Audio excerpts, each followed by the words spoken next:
Bonjour, nous sommes le 20 décembre 2023 et nous allons analyser le SP500 E-mini avec le Market Profile. Nous allons commencer avec les annonces économiques.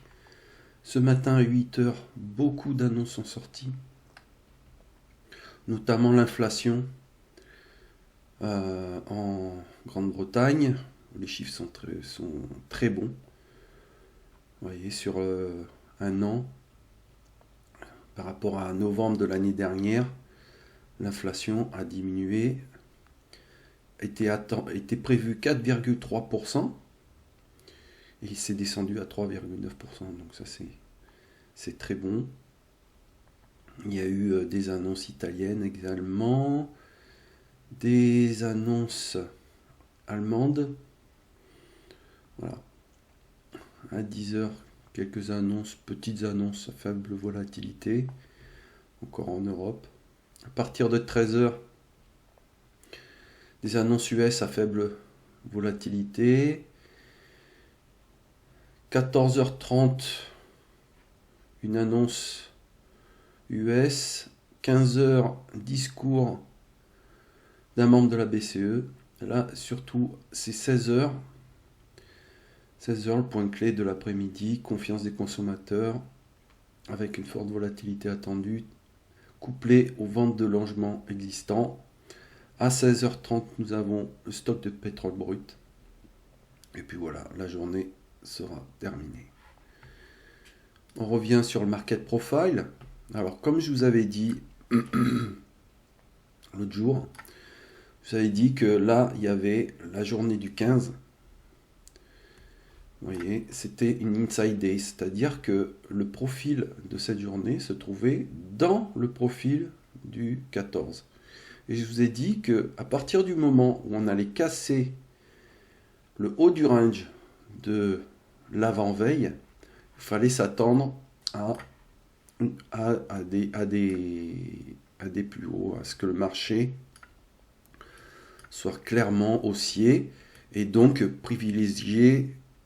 prioriser sur les achats parce que les acheteurs seraient présents en masse. C'est ce qui s'est produit donc, sur cette journée du 18, sur la journée du 19 notamment, avec une journée directionnelle. Même s'il n'a pas fait beaucoup de volume, il a quand même fait 135 ticks. Donc c'est pas mal.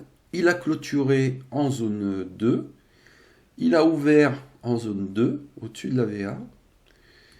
Et il est venu tester la zone 3, au-dessus du range. Il a ouvert la séance européenne à 8 heures en zone 2. Donc là, en vue de la pattern, en plus, là, on voit qu'il y a encore une motivation haussière à voir. Ça peut, si on fait un petit calcul, on voit ici 47 ticks. Bon, il peut aller éventuellement encore sur cette zone-là, des 4875. Il a le potentiel de pouvoir faire ça. Si vous faites le report de range. Maintenant,